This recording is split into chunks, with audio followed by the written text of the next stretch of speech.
৭৫তম প্রজাতন্ত্র দিবস উদযাপনের আলোকোজ্জ্বল মুহূর্তে ত্রিবর্ণ রঞ্জিত পতাকা উন্মোচিত হবে সমবেত বাহিনীর মহিমান্বিত রাষ্ট্রীয় স্যালুট প্রদানের মাধ্যমে ও জাতীয় সঙ্গীতের সুরে সুরে।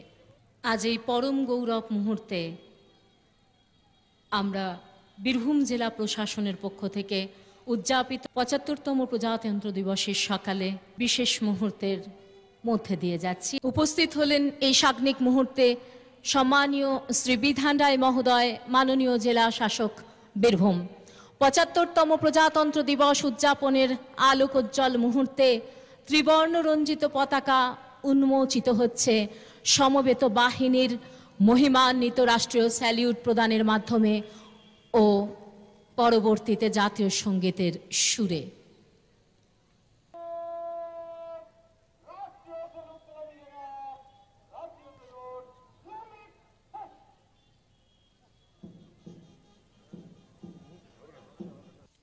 হেমর্চিত্ত পুণ্যতীর্থে জাগরে ধীরে এই ভারতের মহামানবের সাগর তীরে ৭৫তম প্রজাতন্ত্র দিবসের উদযাপনের এই অমোঘ মুহূর্তে এখন বক্তব্য রাখবেন সম্মানীয় শ্রী বিধান রায় মহোদয়, মাননীয় জেলা শাসক বীরভূম।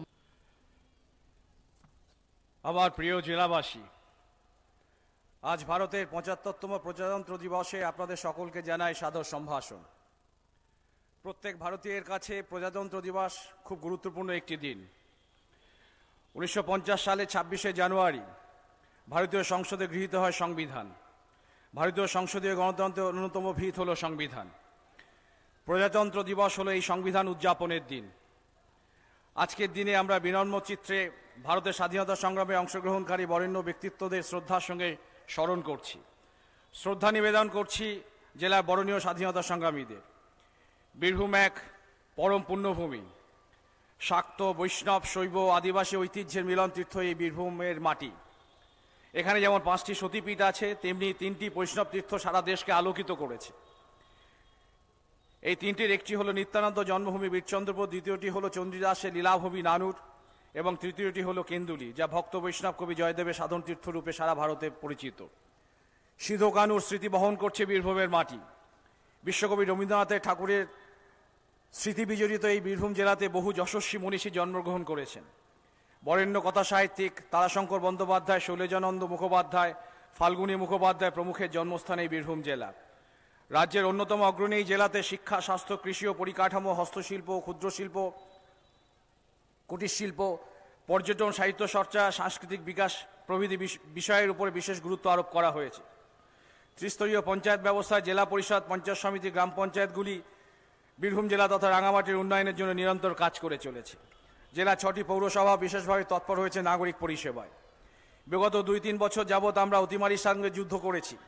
আমাদের সকলের সচেতনতা ও সহযোগিতা এবং সকল চিকিৎসক, স্বাস্থ্যকর্মীদের এবং পুলিশ কর্মীদের নিরলস প্রচেষ্টায় এই অতিমারি সংকট থেকে মুক্ত হতে পেরেছি।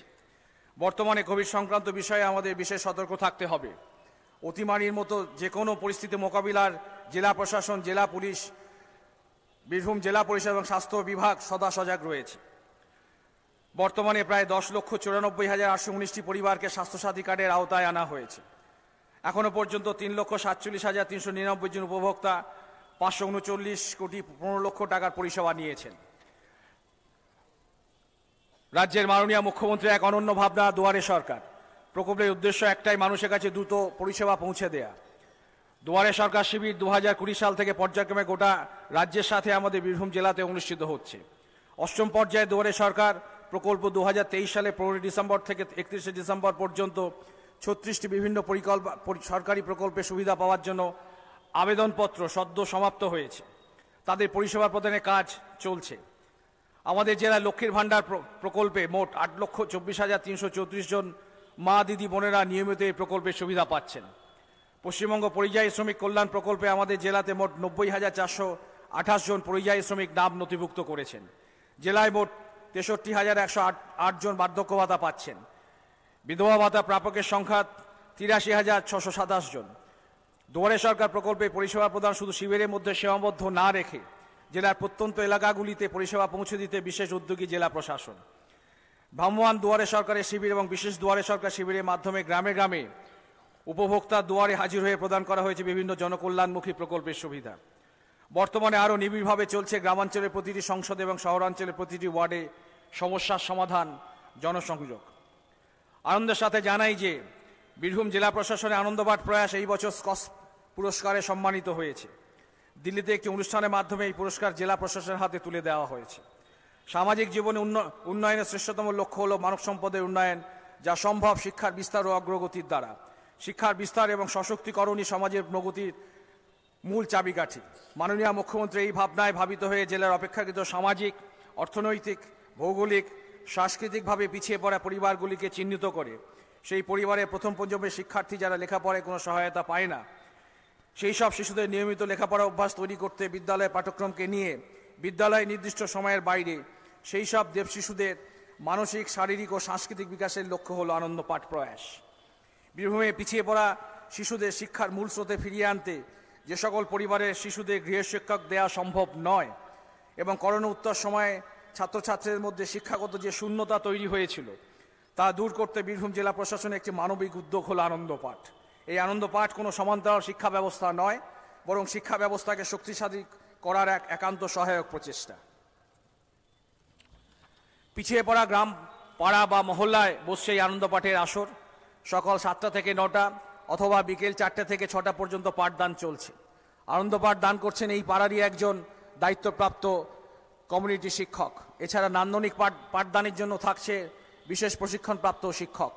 আনন্দপাঠের মাধ্যমে লেখাপড়া সর্বাঙ্গীন বিকাশের সাথে সাথে শিশুদের সুপ্ত প্রতিভার অন্বেষণ ও তার বিকাশ ঘটানো অন্যতম উদ্দেশ্য। এছাড়া বিশেষভাবে সক্ষম শিশুরা যাতে শিক্ষার মূলধারায় যুক্ত হতে পারে তার জন্য বিশেষ উদ্যোগ নেওয়া হয়েছে। শিশুরা যাতে সব ধরনের সরকারি সুবিধা পায় তা সুনিশ্চিত করা হচ্ছে আনন্দপাঠের মাধ্যমে। জেলা খাদ্য সরবরাহ দপ্তরের উদ্যোগে প্রায় 36,81,981 ডিজিটাল রেশন কার্ডধারী উপভোক্তাকে দুয়ারে রেশনের আওতায় খাদ্যসাথী প্রকল্পে সম্পূর্ণ বিনামূল্যে রেশন সামগ্রী বিতরণ করা হচ্ছে। জেলা অনগ্রসর শ্রেণী কল্যাণ দপ্তরের সহায়তায় আমরা বিগত বছরে প্রায় 93,866 জন ব্যক্তিকে জাতিগত শংসাপত্র দিতে পেরেছি। জেলা শিক্ষাশ্রী প্রকল্পে প্রায় 46,675 জন শিক্ষার্থী স্কলারশিপ পেয়েছে, যার আর্থিক মূল্য 3,73,40,000 টাকা। সবুজ সাথী প্রকল্প মাননীয় মুখ্যমন্ত্রীর অন্যতম স্বপ্নের প্রকল্প। আমরা এই শিক্ষাবর্ষে প্রায় 57,261 জন শিক্ষার্থীর কাছে সবুজ সাথী সাইকেল পৌঁছে দিতে পেরেছি। তপশিলি জাতি, উপজাতি ও সংখ্যালঘু বিত্ত নিগম বীরভূম জেলা শাখার পক্ষ থেকে জেলায় 12টি ল্যাম্পসগুলি পুনরুজ্জীবনের জন্য 1,064 সদস্যদের বিনামূল্যে বীজ, 297 জনকে মুরগির ছানা দেওয়া হয়েছে। এছাড়া 200 জন উপভোক্তাকে বিনামূল্যে স্প্রেয়ার দেওয়ার উদ্যোগ নেওয়া হচ্ছে। আগামী দিনে এই ধরনের আরও উদ্যোগ নেওয়া হবে। এই নিগমের পক্ষ থেকে বর্তমান অর্থবর্ষে ইতিমধ্যে 100 বেশি দলকে অনুমোদন করে পাঠানো হয়েছে। স্বনির্ভর দল ছাড়াও ব্যক্তিগত স্তরে ঋণদান, ই-রিক্সা, অটো ইত্যাদি যানবাহন কেনার জন্য ভর্তুকি সহ সহজ শর্তে জীবনযাপনের মানোন্নয়নের মাধ্যমে স্বাবলম্বী করার লক্ষ্যে ঋণ দেওয়া হচ্ছে। আনন্দধারা প্রকল্পের কাজ শুরু 2013 সালে। এই প্রকল্পে মহিলা স্বনির্ভর দলের সংখ্যা 67,696টি, যার সাথে যুক্ত 6,87,543 জনের বেশি প্রান্তিক পরিবার। স্বনির্ভর দলগুলিকে নিয়ে গঠিত হয়েছে 1,773টি উপসংঘ, পঞ্চায়েত স্তরে 167টি সংঘ সমবায়। বর্তমান আর্থিক বছরে শুধুমাত্র মহিলা স্বনির্ভর দলগুলির ব্যাংক ঋণের পরিমাণ 1,414 কোটি টাকা। বিগত 12 বছরে মোট 7,452 কোটি টাকা স্বনির্ভর দলগুলিকে ঋণ দেওয়া হয়েছে। জেলায় 3টে মহকুমায় 60টি স্টল তৈরি করা হয়েছে, যেখানে স্বনির্ভর গোষ্ঠী দ্বারা নির্মিত দ্রব্যাদি বিক্রয় করা হচ্ছে।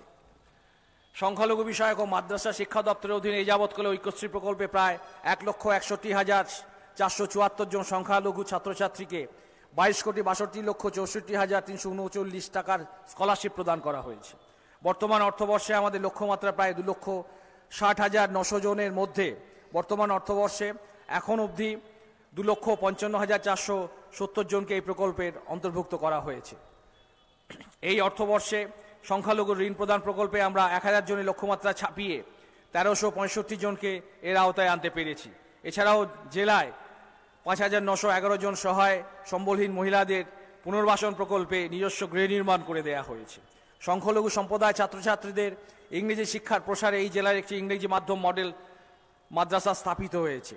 এই জেলায় 44টি সংখ্যালঘু হোস্টেল এবং 2,290টি অতিরিক্ত শ্রেণীকক্ষ নির্মাণ করা হয়েছে। অন্যান্য উন্নয়ন প্রকল্পের মধ্যে উল্লেখযোগ্য হল 18টি কর্মতীর্থ, 18টি সদ্ভাব মণ্ডপ, 3টি ITI কলেজ, 1টি পলিটেকনিক কলেজ, 1450টি অঙ্গনওয়াড়ি কেন্দ্র, 77টি প্রাথমিক স্বাস্থ্যকেন্দ্র, 565টি কবরস্থানের সীমানা প্রাচীর, 529টি পানীয় জলের প্রকল্প, 36টি বিদ্যালয় সীমানা প্রাচীর ইত্যাদি সফলভাবে রূপায়িত হয়েছে। 78টি সংযোগকারী রাস্তা নির্মাণ হয়েছে। জাতীয় সামাজিক সুরক্ষা প্রকল্পে বীরভূম জেলা মোট 18,984 জন মানুষ নিয়মিত মাসিক ভাতা পান। জয় জোহার ও তপশিলি বন্ধু প্রকল্পে 58,377 জন মানুষ নিয়মিত সহায়তা পান। এছাড়াও তন্তুবায়দের জন্য পেনশন প্রকল্প, লোকশিল্পীদের ভাতা, পেনশন প্রকল্প, মানবিক প্রকল্প ইত্যাদি নানা প্রকল্প মিলিয়ে 39,082 জনেরও বেশি উপভোক্তা নিয়মিত সহায়তা পান আমাদের জেলায়। বীরভূম জেলা মূলত কৃষিপ্রধান জেলা। বীরভূম জেলায় 100% কৃষক বন্ধু কিষাণ ক্রেডিট কার্ডের সুবিধা পান। কৃষক বন্ধু নিশ্চিত আয় প্রকল্প 2023-24 খারিফ মরশুমে প্রায় 5,66,042 জন কৃষককে রাজ্য সরকারের তরফ থেকে প্রায় 155.58 কোটি টাকা প্রদান করা হয়েছে। অনুরূপে রবি মরশুমের জন্য প্রায় 5,74,843 জন কৃষককে প্রায় 158.13 কোটি টাকা প্রদান করা হয়েছে।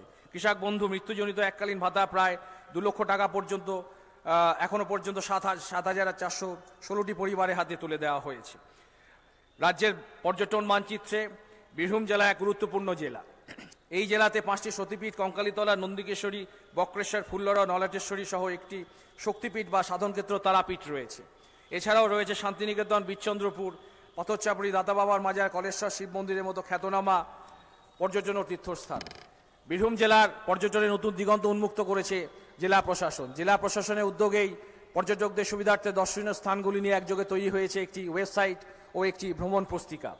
জেলার সমস্ত দর্শনীয় স্থানগুলি খুঁটিনাটি তথ্য পাওয়া যাবে এই ওয়েবসাইট এবং এই বইটিতে। জেলার সমস্ত দর্শনীয় জেলা সতীপীঠগুলি উন্নয়ন প্রকল্পে রাজ্য সরকার এবং জেলা প্রশাসন বিশেষ জোর দিয়েছে। ইতিমধ্যে কঙ্কালীতলাতে 1,76,00,000 টাকা, নন্দিকেশ্বরীতে 10 লক্ষ টাকার প্রকল্প রূপায়িত হয়েছে। এছাড়াও নলাটেশ্বরীতে 1,17,00,000 টাকা, বক্রেশ্বরে 3 কোটি টাকা, ফুল্লরা মন্দিরে 1 কোটি টাকার প্রকল্পের কাজ সম্পূর্ণ হয়ে গেছে। বীরভূম জেলায় আরও 2টি অতিথি নিবাস তৈরি হচ্ছে। তারাবিতান এবং বোলপুরে বাউল বিতানের কাজ ইতিমধ্যেই শেষ হয়ে গেছে। বাউল ভাবনা প্রচার এবং প্রসারের লক্ষ্যে নির্মিত হয়েছে পশ্চিমবঙ্গ বাউল একাডেমির জয়দেব কেন্দুলিতে। ফুল্লরা মন্দির সৌন্দর্যায়নে আরও 1.5 কোটি টাকা, লাভপুর হাঁসুলিবাঁকে 1.5 কোটি টাকা এবং নন্দিকেশ্বরীতে আরও 1.5 কোটি টাকার প্রকল্প অনুমোদনের অপেক্ষায়। পর্যটন বিকাশে এই বছর বীরভূম জেলা প্রশাসন বিশ্বভারতীর সহযোগিতায় মেলার মাঠে বিশ্বভারতীর ঐতিহ্য মেনে পৌষ মেলার আয়োজন করেছিল, যা সাধারণ মানুষের মধ্যে একটি বিশেষ উন্মাদনার সৃষ্টি করে। জয়দেব মেলা আমাদের বীরভূম জেলা তথা পশ্চিমবঙ্গ দেশের গুরুত্বপূর্ণ মেলা। পশ্চিমবঙ্গ সরকারের মাননীয় মুখ্যমন্ত্রীর উদ্যোগে এই মেলা বিশেষ মর্যাদা লাভ করেছে। প্রতি বছর রাজ্য সরকার নিজস্ব রাজ্য কোষাগার থেকে জয়দেব মেলার জন্য একটি নির্দিষ্ট ব্যয় বরাদ্দ করবে বলে জানিয়েছেন। বক্রেশ্বর তাপবিদ্যুৎ প্রকল্পের পাশাপাশি বীরভূম জেলার শিল্পে 2011 সালের পর থেকে বিনিয়োগ এসেছে প্রায় 5,000 কোটি টাকা। প্রত্যক্ষ এবং পরোক্ষভাবে লক্ষাধিক মানুষের কর্মসংস্থান হয়েছে। এছাড়াও প্রায় 535 কোটি টাকা বিনিয়োগ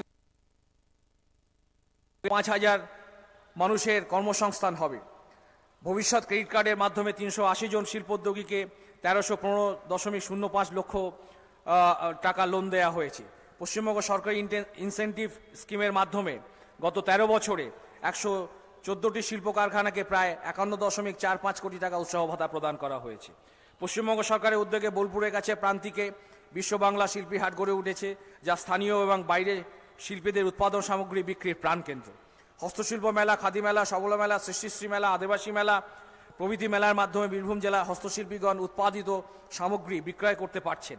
বীরভূম জেলা শান্তিনিকেতন চর্মজাত শিল্প, নকশিকাঁথা, মুরারাই অঞ্চলে কোরিয়াল শাড়ি ও গরদ শাড়ি জিওগ্রাফিক্যাল ইন্ডিকেশন সংক্ষেপে GI ট্যাগ পেয়েছে। এছাড়া রাজনগর, দুবরাজপুর, খয়রাশোল ও রামপুরহাট 1 নম্বর ব্লকে স্টেট অ্যাপ্রুভ ইন্ডাস্ট্রিয়াল পার্কের জন্য জমি চিহ্নিত করা হয়েছে। এছাড়া বোলপুরে শান্তিনিকেতনে চর্মজাত পণ্য, ইলামবাজারে টিকরবেতায় কাঁসা পেতালের কমন ফ্যাসিলিটেশন সেন্টার এর উন্নয়নের কাজ চলছে। দেউচা পাঁচামি কোল ব্লকের হাত ধরে বীরভূম জেলায় কর্মসংস্থানের ক্ষেত্রে আরও প্রসারিত হবে, মজবুত হবে আর্থিক সংস্থানের ভিতর। আপনারা সকলেই অবগত আছেন যে আমাদের জেলায় মোহাম্মদবাজার ব্লকে দেওয়ানগঞ্জ হরিণশিঙ্গা এশিয়ার 2য় বৃহত্তম কোল ব্লক করার প্রস্তাব গৃহীত হয়েছে। সেখানকার জমিদাতা মানুষদের জন্য পশ্চিমবঙ্গ সরকার 10,000 কোটি টাকার একটি মানবিক প্যাকেজ ঘোষণা করেছেন। ইতিমধ্যে সেখানকার প্রায় 1,000 পরিবার হাতে তুলে দেওয়া হয়েছে চাকরির নিয়োগপত্র। এবং আর্থিক সহায়তা, এবং আগামী দিনে আরও 500 পরিবারকে নিয়োগপত্র এবং আর্থিক সহায়তা প্রদান করা হবে। সর্বস্তরের মানুষের সঙ্গে কথা বলে সবার মতামতকে প্রাধান্য দিয়ে পশ্চিমবঙ্গ সরকার এই কয়লা খনি চালু করার উদ্যোগ নিচ্ছেন। এই কয়লা খনি চালু হলে বীরভূম জেলায় লক্ষাধিক কর্মসংস্থান সহ সারা রাজ্যের শিল্প মানচিত্রে এক আমূল পরিবর্তন আসবে। ইতিমধ্যে এই অঞ্চলে পরীক্ষামূলক খনন কাজ সফলতার সাথে সম্পূর্ণ হয়েছে। খুব শীঘ্রই পরবর্তী কাজ শুরু হবে। বীরভূম জেলা পরিষদ জেলাবাসীর সেবায় সদা তৎপর হয়ে রয়েছে। আপনারা জানলে খুশি হবেন, বীরভূম জেলা পরিষদ প্রায় 1,26,00,000 টাকা ব্যয়ে জেলা স্কুল মাঠে আম্বেদকর নামাঙ্কিত একটি মনোরম পার্ক সিউড়ির নাগরিকদের জন্য উন্মুক্ত করেছে, এবং কিছুদিন আগেই সেখানে বাবা সাহেব আম্বেদকরের একটি আবক্ষ মূর্তি প্রতিষ্ঠা করা হয়েছে। পথশ্রী রাস্তাশ্রী প্রকল্পের মাধ্যমে বীরভূম জেলায় 117 কিমি রাস্তা তৈরি হয়েছে। মোট প্রকল্প ব্যয় 21.89 কোটি টাকা। এই রাস্তাগুলি রাজ্য সরকারের নিজস্ব তহবিল থেকে নির্মাণ করা হয়েছে। জেলার প্রতিটি গ্রাম পঞ্চায়েতের মানুষ এর ফলে উপকৃত হয়েছেন। বীরভূম জেলা পুলিশ প্রশাসন বীরভূমবাসীর নিরাপত্তায় সদা নিয়োজিত হয়েছে। পুলিশ প্রশাসন যে বিভিন্ন সেবামূলক কর্মসূচি গ্রহণ করেছে তা সত্যি প্রশংসার দাবি রাখে। এছাড়া অতিমারির সময়ে তাদের বিভিন্ন সচেতনতামূলক কর্মসূচি এবং সেবামূলক কর্মসূচি বিশেষভাবে উল্লেখ্য। ভারতীয় গণতন্ত্রের চতুর্থ স্তম্ভ হল গণমাধ্যম। জেলা বিকাশের জন্য প্রয়োজনীয় শক্তিশালী গণমাধ্যম ব্যবস্থা। এই প্রসঙ্গে বিশেষভাবে উল্লেখযোগ্য আমাদের সংবাদপত্র এবং গণমাধ্যমগুলির সঙ্গে যুক্ত সাংবাদিক বন্ধুগণের মূল্যবান পর্যবেক্ষণ, যা আমাদের সমৃদ্ধ করে চলেছে। তারাও এই উন্নয়নে কর্মকাণ্ডে আমাদের সর্বক্ষণের সঙ্গী। জেলা প্রশাসন ও জেলাবাসীর সক্রিয় অংশগ্রহণ ও সহযোগিতা এই উন্নয়নের ধারাকে আগামী দিনে আরও গতিময় করে তুলুক। প্রজাতন্ত্র দিবসে আপনাদের সকলকে আরও একবার হার্দিক অভিনন্দন এবং ধন্যবাদ জানিয়ে আমার বক্তব্য শেষ করছি। জয় হিন্দ, বন্দে মাতরম।